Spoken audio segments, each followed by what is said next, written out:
Mes chers amis rêveurs, je vous souhaite le bonjour et la bienvenue dans cette seconde partie consacrée à l'histoire du nain qui changeait la paille en or. Si vous n'avez pas vu la première, allez la voir, parce que sinon vous risquez de ne rien biter à ce que je vais vous raconter aujourd'hui. Vous trouverez dans la description un lien qui vous y redirigera automatiquement. Dans la première partie de notre récit, nous avions vu à quel point le nain rendait plutôt bien service à notre héroïne avec ses pouvoirs. Il avait même plutôt l'air amical. Enfin, presque l'air amical. Eh bien, vous allez voir qu'à partir de maintenant, il va vraiment commencer à poser problème à notre héroïne. La jeune fille réussira-t-elle à se débarrasser du vil personnage avant qu'il ne lui cause un terrible chagrin ? Ou bien se résignera-t-elle à accepter le terrible sacrifice que le nain va lui demander d'effectuer ? Une seule façon pour vous de le découvrir, asseyez-vous, détendez-vous et écoutez donc l'histoire que je vais continuer de vous narrer.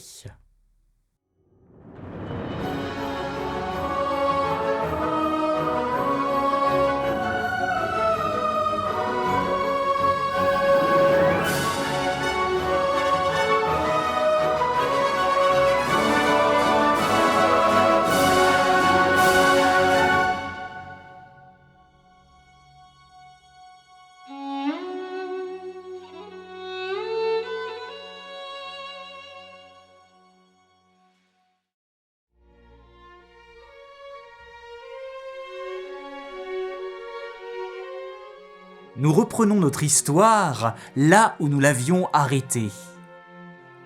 Dans la chambre aux murs de pierre, dans laquelle la jeune fille du meunier avait été enfermée. Une petite fenêtre donnant sur l'extérieur permet d'apercevoir le soleil couchant.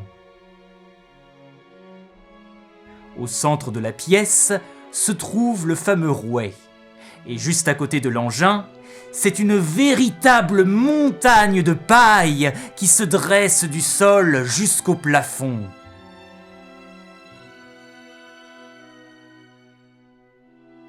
Au pied de cette montagne, adossé contre un mur, se trouve le lit sur lequel la jeune fille du meunier est allongée. Les dernières paroles que le roi lui a adressées résonnent encore dans son esprit. Ceci est l'ultime épreuve que je t'impose. Si tu échoues à me changer toute cette paille en or, alors tu perdras la vie. Mais si tu réussis, alors sache que je te récompenserai très généreusement pour tes efforts. Je ferai de toi ma reine et la mère de mon futur héritier. Et tu régneras avec moi sur tout le royaume. Tandis que ces paroles tournent en boucle dans sa tête, la jeune fille du meunier voit du coin de l'œil le nain s'approcher de son lit. Et voici ce que lui demande alors le personnage barbu. « Alors, jeune fille, aurais-tu de nouveau besoin de mon aide ? Si c'est le cas, je t'invite à bien réfléchir, car cette fois-ci, le prix à payer pourrait être bien plus élevé que tu ne l'imagines. » La jeune fille se redresse sur son séant et, tout en joignant ses mains, elle répond au nain « Oh nain, mon ami, je suis vraiment désolée, mais je n'ai plus rien à te donner. Je t'ai déjà sacrifié mon collier et ma bague, qui étaient les seuls objets de valeur que je possédais, et je n'ai plus rien d'autre à t'offrir. Oh mais je t'en prie, ne me laisse pas tomber. Songe que si tu m'aides une troisième fois, le roi fera de moi sa reine, et je ne risquerai alors plus rien. » Le nain crispe ses lèvres en une grimace désolée. « Hélas, ma jolie, je crains fort de ne pas pouvoir te venir en aide dans ce cas. La quantité de paille à changer est beaucoup trop importante pour que je te rende ce service gratos. Néanmoins, si tu t'engages à me régler plus tard ce service, alors on peut peut-être trouver un arrangement. Mais sache que je n'accepterai cette fois-ci aucun objet de valeur. Si tu veux vraiment que je change toute cette paille, alors c'est un être vivant que tu devras m'offrir, et pas n'importe lequel, hein, car il devra s'agir du tout premier enfant que tu mettras au monde. » La jeune fille manque de s'évanouir lorsqu'elle entend ces mots. Un frisson d'horreur lui parcourt tout le corps, tandis qu'elle pose sa main sur son cœur, qui se met à battre de plus en plus vite. Le nain s'approche alors de son visage et lui souffle ces mots. « Consens-tu à mon offre, ô future reine ? Si tu la refuses, alors le roi te tuera demain matin pour ne pas avoir réussi à changer toute cette paille. Mais si tu l'acceptes, alors tu auras la vie sauve et tu perdras seulement ton futur premier enfant. Allons, parle, et dis-moi donc quelle est ta réponse. » La jeune fille ne répond rien. Ses yeux dilatés, fixant le sol, se promènent dans tous les sens à la recherche d'une solution à ce dilemme.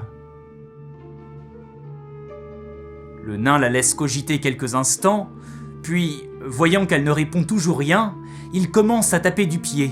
Bon, on ne va pas y passer toute la nuit, là. Le calcul est vite fait, de toute façon. Si tu meurs maintenant, ton fils ne verra de toute façon jamais le jour. Alors que si tu lui donnes naissance, et que tu me le donnes ensuite, eh bien au moins, il aura eu la chance de vivre un petit peu sa vie avec toi.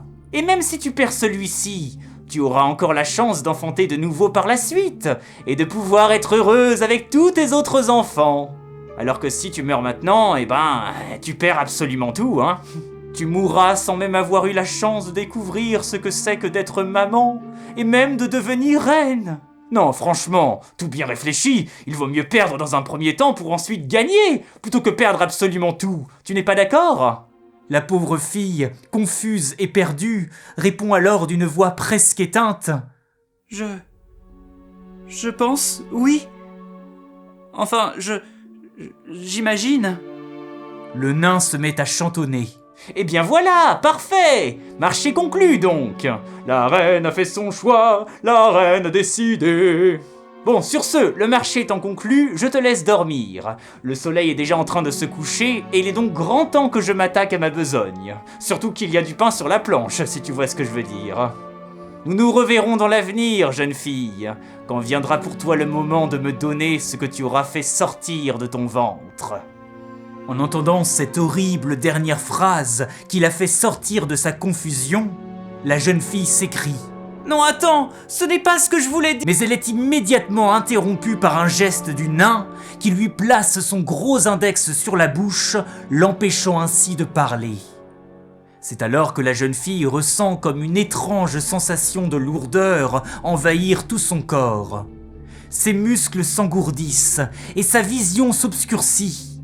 Le nain lui a jeté un sort qui l'endort petit à petit, si bien que la jeune fille ne distingue bientôt plus rien d'autre que la silhouette du nain qui flotte comme un spectre au milieu du vide. Endors-toi, jeune fille, et fais de beaux rêves, car demain tu seras reine et tu oublieras ce que tu m'as promis. Par les pouvoirs qui me sont conférés, je scelle dans ta mémoire le souvenir de cette conversation jusqu'au jour où je viendrai te réclamer le prix que tu m'as promis. Ce sera seulement à ce moment-là que la mémoire te reviendra. Et ton premier enfant, alors, sera à moi.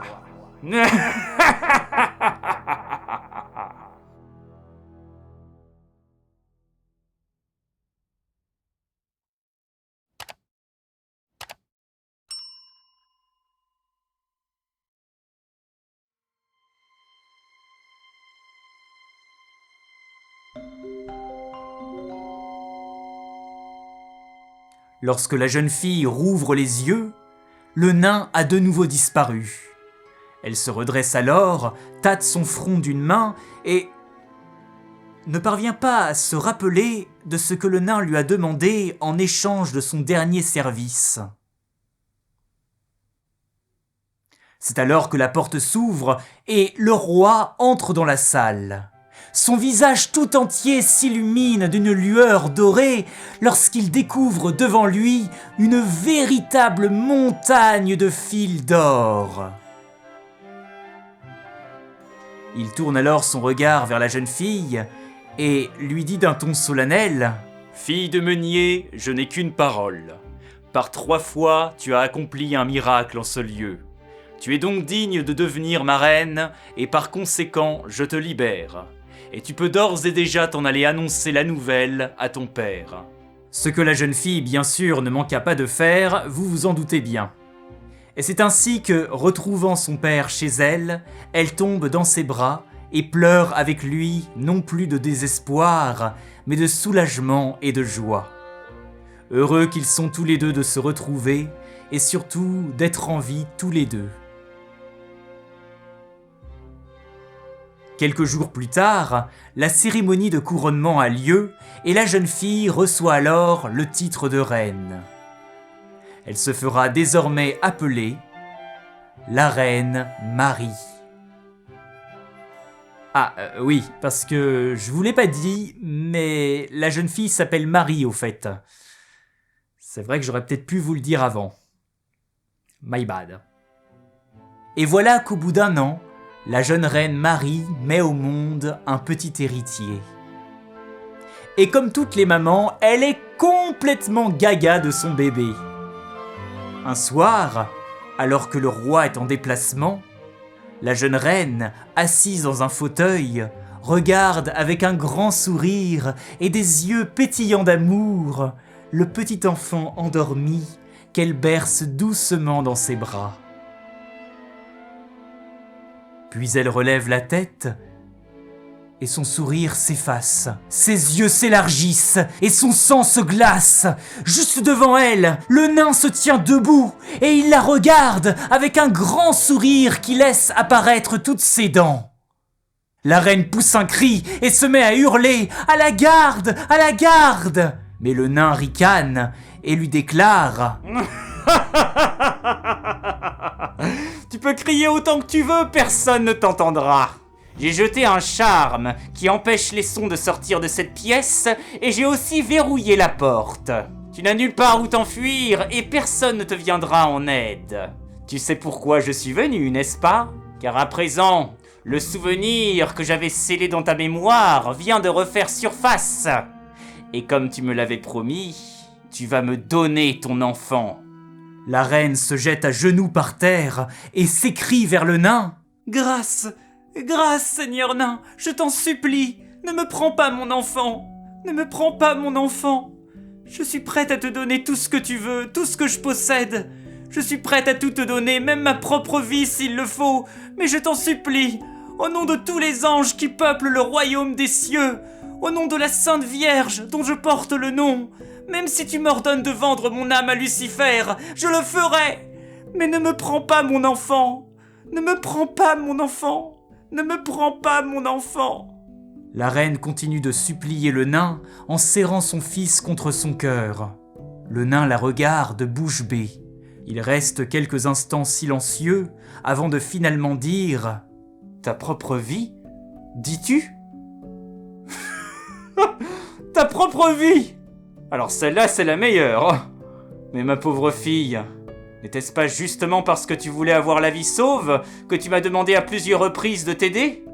N'as-tu pas toi-même provoqué cette situation dans laquelle tu te trouves en ce moment? C'est ta soif de vivre qui a entraîné toute cette histoire, qui t'a fait devenir reine et qui t'a permis d'arriver là où tu te trouves en ce moment. Et tu serais prête à renoncer à tout cela aussi facilement juste pour pouvoir garder ton enfant près de toi? Après toute cette histoire?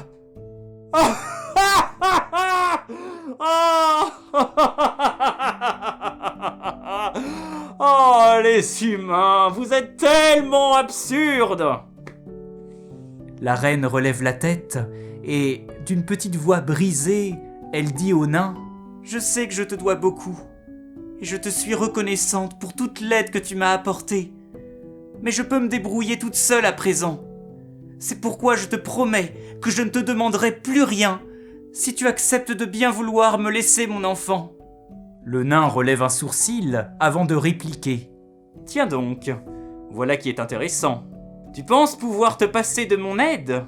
Tu penses que parce que tu es devenue reine et une jeune adulte accomplie, tu n'auras plus jamais besoin de mes services? Mais ma pauvre fille, la vie continuera sans cesse à te soumettre des épreuves qui te mettront à genoux. Tu feras peut-être encore face dans l'avenir à des situations qui te sembleront impossibles à résoudre. Et tu penses malgré tout être capable d'y faire face toute seule, sans mon aide. Eh bien dans ce cas, prouve-le-moi. Comment ? Demande la jeune fille. Un large et sombre sourire se dessine au milieu des poils de barbe du nain. Je vais te poser une simple question. Si d'ici 3 jours, avant le coucher du soleil, tu es parvenu à trouver la bonne réponse à cette question, alors je consentirai à te laisser ton enfant et tu ne me reverras plus jamais. Mais si au contraire, tu ne parviens pas à répondre juste avant la fin du délai fixé, alors tu devras accepter sans rechigner de me donner ton enfant. Alors, acceptes-tu mon défi ? La reine se relève et lui répond d'un air déterminé. C'est d'accord. Énonce ton énigme, et par le ciel, je jure de trouver la bonne réponse. Le nain se racle alors la gorge, comme s'il s'apprêtait à déclamer un texte de théâtre.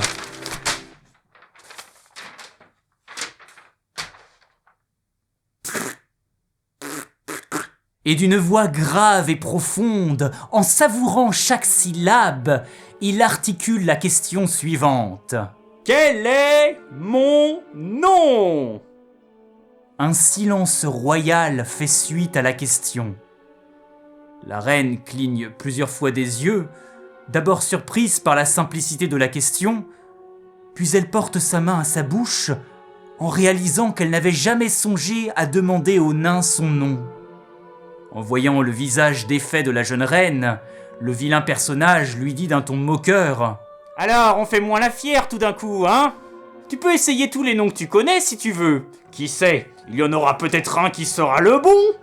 Et la reine se met alors à énoncer tous les noms qu'elle connaît. « Est-ce que c'est Gaspard ?»« Ha et non, ce n'est pas mon nom. » Ou alors Melchior ? Non plus, essaye encore. Ou bien alors Balthazar ? Toujours pas, tu es encore loin d'y être. Et pendant les heures qui suivent, la pauvre Marie continue d'énoncer tous les noms qui lui passent par la tête, en vain. Aucun de ceux qu'elle connaît ne s'avère être celui du nain.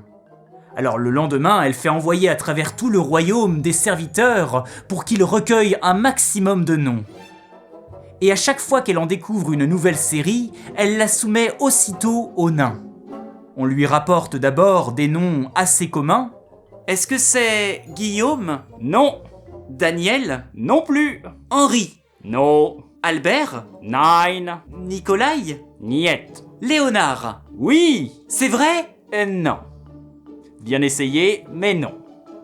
Puis des noms venus d'autres contrées. Est-ce que c'est Ragnar ? Non, par Odin. Hercule ? Non, par Zeus. Sangoku ? Non, par... Non. Des noms de personnages historiques. César ? Non. Ramsès ? Non. Attila ? Non. Ou bien alors... Non. Mais j'ai pas eu le temps de... Non. Des noms de nains célèbres ou même d'autres semi-hommes. Gimli ? Oh non. Thorin ? Non. Frodo ? Non, écoute, t'y es vraiment pas là. Alors, Gollum ? Ou bien... Legolas ? Non, je ne porte pas le nom d'un elfe. Et on lui rapporte même des noms parfois assez loufoques. Est-ce que c'est Zerator ? Que Squeezie ? Hein ? Amixem ? Attends, c'est vraiment des noms ça ? Nota Bene ? Bon, ma chère camarade, je vais te laisser. Je pense que t'as besoin de repos. Et puis arrive enfin le 3e jour. Quand vient l'après-midi, la jeune reine, debout devant la fenêtre de sa chambre, avec son bébé dans les bras, tremble en voyant dans le ciel le soleil entamer sa descente vers la ligne d'horizon. C'est alors qu'elle entend quelqu'un frapper à la porte de sa chambre. Elle se retourne, voit la porte s'ouvrir et un homme vêtu d'une cape marron entrer dans la salle. C'est le dernier serviteur que la reine avait envoyé pour recueillir d'autres noms. D'une voix tremblante, la pauvre Marie lui demande « Oh, s'il te plaît, mon ami, dis-moi que tu as de nouveaux noms à m'apprendre. » Mais le serviteur lui répond d'un air désolé « Hélas, votre majesté, je n'ai guère pu apprendre de nouveaux noms qui ne vous aient déjà été rapportés. Et en entendant cela, la pauvre reine fond en larmes en se laissant tomber dans son fauteuil, son bébé pleurant avec elle dans ses bras. Tous ses espoirs se sont maintenant envolés. Tout est fini. Mais c'est alors que le serviteur enchaîne. « Mais attendez, ma reine, car, en vérité, j'ai peut-être un nom à vous apprendre. C'est juste qu'il est si étrange que je ne suis même pas sûr en réalité qu'il s'agisse bien d'un nom. Je pense que le mieux, c'est que je vous raconte comment je l'ai découvert. C'était durant la nuit. Je m'étais égaré dans la forêt. De sombres nuages recouvraient le ciel et je ne voyais plus du tout mon chemin. C'est alors que je vis s'allumer une petite lumière au loin devant moi. Je me suis approché de cette lumière et me suis assez vite rendu compte que celle-ci provenait de l'intérieur d'une petite maison dissimulée dans l'obscurité et la végétation. Comme je craignais qu'il ne s'agissait d'un repère de brigands, je me suis approché discrètement de la fenêtre pour observer. Mais c'est alors que mon pied a marché sur une brindille. Et mercredi Adams. Qui ose s'aventurer près de mon repère ? Fit une voix forte qui semblait provenir de la maison. J'espère pour toi que tu n'es pas un voleur, parce que sinon, il t'en cuira. Pris de panique, je pris mes jambes à mon cou en jetant des regards affolés derrière moi. Je me suis caché derrière un buisson, et de là où j'étais, je pus voir surgir de derrière la porte de la maison un nain avec une barbe rousse et portant une tunique bleue qui se mit à hurler dans ma direction. « C'est ça, va-t'en et ne reviens plus jamais par ici, car aussi vrai que mon nom est Tracassin, je... » Comment ? Qu'est-ce que vous dites ? Je disais que mon nom était Tracassin et que si je te revois dans les parages, tu finiras en tas de cendres. D'accord, c'est noté. Très bien. Je tenais à ce que ce soit clair, hein. Bon, sur ce, bonne soirée. Vous de même. Je n'avais jamais entendu un nom aussi étrange. Enfin bon, le lendemain matin, j'ai retrouvé ma route et... Ma reine ? Est-ce que tout va bien ? La reine s'est redressée d'un coup en entendant le nom du nain. Elle se lève, s'approche du serviteur et, lui attrapant la tête d'une main, parce que de l'autre elle tient son bébé forcément, elle lui dépose un baiser sur son front. Le serviteur se met à rougir et la reine, avec un grand sourire, lui dit « Oh mon ami, grand merci à toi. Merci, merci 1000 fois. Sache que tu viens par ton récit de sauver 2 vies condamnées au malheur, la mienne et celle du petit prince. Et pour cela, je te récompenserai très généreusement. » Le serviteur s'incline très bas et, le visage rayonnant, il dit à la jeune reine « Oh votre majesté, merci, merci pour votre générosité. Je suis tellement heureux de vous avoir aidé. Depuis que vous êtes arrivée, vous avez toujours été bonne et généreuse avec moi, que je tenais absolument à vous aider. Merci, merci du fond du cœur. » Et le serviteur quitte la pièce, le cœur léger. Quelques heures plus tard, alors que le soleil est maintenant très proche de la ligne d'horizon, le nain, comme une apparition, se matérialise dans la chambre, juste en face de la reine. Et avec toujours ce maudit sourire au visage, il dit à cette dernière « Eh bien, nous y voilà, la dernière ligne droite, l'ultime chapitre de notre affrontement. Qui gagne emporte tout, et le perdant n'aura pas d'autre choix que de se soumettre au vainqueur. Allons, ma reine, il ne vous reste maintenant plus qu'une demi-heure pour énoncer tous les noms qu'il vous reste encore en mémoire. Qui sait, il y en aura peut-être un qui sera le bon, mais si vous voulez mon avis, j'en doute fort. » Alors la reine énonce avec le plus grand des calmes les derniers noms qu'elle a appris. « Est-ce que ton nom est... Jacob ?»« Non, non et non, ce n'est toujours pas mon nom. »« Alors, est-ce que c'est... Wilhelm ?»« Raté, essaye encore. »« Alors c'est... Tracassin. »« Et c'est encore raté. » Qu'est-ce que tu as dit ? J'ai demandé, mon cher ami nain, si ton nom était Tracassin. Non. Non. Mais non, non, c'était pas possible. Non, j'ai du mal à entendre. Tu ne peux pas avoir dit... Tracassin! Mais non! Mais non! Non, non, non, non, c'était pas possible! C'était pas possible! C'était pas possible, tu ne peux pas avoir deviné! Tu ne peux pas avoir deviné! Non! Non! Quelqu'un te l'a dit! Quelqu'un te l'a forcément dit! Quelqu'un te l'a forcément dit! C'est le diable! C'est le diable qui te l'a dit! C'est le diable qui te l'a dit! Et le nain pousse un hurlement de rage en tapant du pied sur le sol avec une telle fureur que son pied finit par traverser le plancher, entraînant tout le reste du corps. Et comme la chambre de la reine se trouve juste au-dessus d'un long et haut couloir dont le sol est fait de pierre, le nain fait une longue chute avant de s'écraser tête la première sur le sol dur. Crac! Une flaque de sang se répand alors sous sa tête fracassée. Son corps s'élève quelques instants dans les airs et se volatilise en un nuage de fumée qui se dissipe petit à petit. Ainsi disparut pour toujours le nain Tracassin. Au cours des années suivantes, le roi contracta une maladie mortelle qui eut raison de lui, et la jeune reine se retrouve alors toute seule à régner avec son fils. Elle se remariera quelques années plus tard avec un prince venu d'un royaume très lointain et qui lui plaisait beaucoup. Et elle vécut ainsi heureuse pour le restant de ses jours, entourée de toutes les personnes qu'elle aime.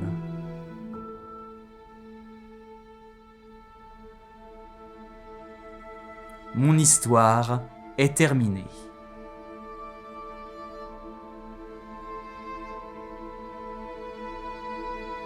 Voilà, c'était l'histoire du nain Tracassin. J'espère que vous aurez pris plaisir à m'écouter vous la narrer. Comme d'habitude, n'hésitez pas à me laisser vos avis, surtout si vous avez des pistes d'amélioration à me suggérer. Et si vous avez aussi des idées d'histoire à me proposer, que vous aimeriez bien que je raconte, eh bien vous pouvez me les partager en commentaire ou dans l'onglet communauté où nous pouvons nous retrouver pour discuter.